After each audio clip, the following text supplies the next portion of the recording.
ایک روایت مروی ہے مولا امام جعفر صادق علیہ السلام سے کہ جو بندہ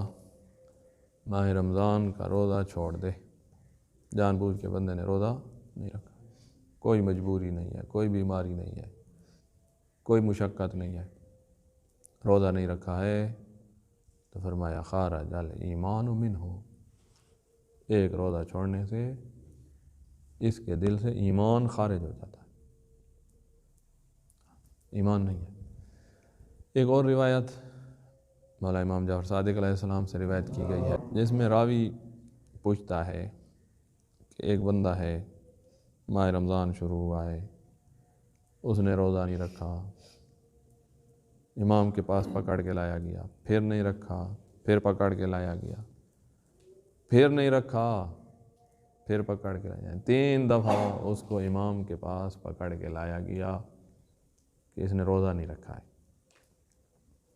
ہو سکتا ہے پہلی اور دوسری دفعہ امام تعزیر دیں، تعزیر وہ سزا ہوتی ہے جو اس کے لائق ہوتی ہے۔ فرمایا جب 3 دفعہ پکڑ کے لایا اور 3 روزے نہیں رکھے، تو اس وقت مولا نے فرمایا جب تیسری دفعہ لایا جائے گا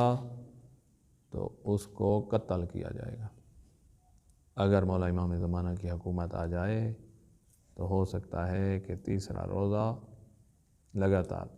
یعنی 3 روزے جس نے ماہ رمضان کے چھوڑے ہوں لگاتار یا توڑ توڑ کے، تو اس کو تیسرے روزے پہ قتل کر دیا جائے۔ اتنی بڑی سزا اور اتنا بڑا واجب ہے روزہ۔ جو بندہ روزہ نہیں رکھا نہیں ہے یا رکھ کے توڑا ہے، ایک بندے نے رکھا ہی نہیں ہے اور پھر دن کو وہ کام کیے ہیں جن کاموں کی وجہ سے کفارہ آتا ہے، تو اس پر بھی کفارہ آئے گا، اور جس نے رکھا ہے لیکن وہ کام کیے ہیں جن کی وجہ سے کفارہ آتا ہے تو اس پر بھی کفارہ آئے گا۔ تو لہٰذا اس لحاظ سے کوئی فرق نہیں ہے، کفارے والے کام جو کرے گا اس پہ کفارہ آئے گا۔ اب ایک بندے نے رکھ کے ان 5 کاموں کے ساتھ روزے کو توڑا ہے، 5 میں سے کسی ایک سے جن کی وجہ سے کفارہ آتا ہے، یا ایک بندے نے رکھا ہی نہیں ہے اور ان 5 میں سے کوئی کام اس سے ہوا ہے، اس پہ کفارہ آئے گا۔ کون سے 5 کام ہیں؟ کھانا پینا، جماع، استمناء کہتے ہیں اپنے اختیار سے جان بوجھ کے منی کو خارج کرنا، اور 5واں کام ہے جان بوجھ کر صبح کے وقت جنابت پہ باقی رہ جانا، غسل کرنا تھا یا غسل کا ٹائم نہیں ہے تو تیمم کر کے روزہ بچانا تھا، اس نے روزے کو نہیں بچایا ہے، جان بوجھ کر جنابت پہ باقی رہا ہے۔ تو یہ 5 کام وہ ہیں جو ان میں سے کوئی ایک کرے گا اور اس کو پتہ ہے کہ مجھ پہ روزہ واجب ہے، اور اس کو پتہ ہے کہ ان 5 کی وجہ سے روزہ باطل ہوتا ہے، تو اپنے اوپر روزے کے وجوب کا بھی پتہ ہے اور ان 5 کے روزے کو باطل کرنے والے امور ہونے کا بھی پتہ ہے، تو اس بندے پہ کفارہ آ جائے گا۔ چاہے اس کو یہ پتہ نہیں ہے کہ کفارہ ہوتا ہے یا نہیں ہوتا، اس کو پتہ نہ ہو کفارے کا، لیکن ان 2 باتوں کا پتہ ہے، اس کو پتہ ہے کہ مجھ پہ روزہ واجب ہے، اور اس کو پتہ ہے کہ یہ 5 کام روزے کو باطل کرتے ہیں، تو ان میں سے کوئی کام کرے گا تو اس پر روزہ باطل ہوگا، قضا بھی ہوگی اور ساتھ ساتھ کفارہ بھی ہوگا۔ کفارے میں کیا ہے؟ کفارے میں یا تو غلام آزاد کرے جو اب ہیں نہیں، یا 60 روزہ رکھے، یا 60 مسکین کو کھانا کھلائے، لے جائے مسکین پکڑ کے یا ان کے پاس کھانا لے آئے، 60 مسکین کو کھانا کھلائے، یا ایسے کر سکتا ہے کہ 60 تھیلیاں بنا لے کھانے کی، صرف گندم بھی ہو یا صرف آٹا بھی ہو تو بھی کافی ہے، گندم کی 60 تھیلیاں بنائے، ہر تھیلی میں 750 گرام یعنی 3 پاؤ گندم ڈالے، یہ 60 تھیلیاں جو ہیں 60 بندوں تک پہنچائے۔ ایسے نہیں کر سکتا کہ ایک ہی بندے کو 60 کی 60 دے دی یا 2 بندوں کو 30 دے دینا، 60 تھیلیاں اور 60 بندے، تاکہ اس کو پتہ چلے کہ اس نے کتنا بڑا جرم کیا ہے، تو یہ کفارہ دینا ہوگا۔ اچھا، ایک بندہ ہے جس کو دن کو سویا ہوا ہے اور اس پر غسل واجب ہو گیا ہے، احتلام ہو گیا ہے، تو کیا اس کا روزہ باطل ہو جائے گا؟ کہا نہیں، یہ جان بوجھ کے منی خارج کرنا نہیں ہے، اس سے روزہ باطل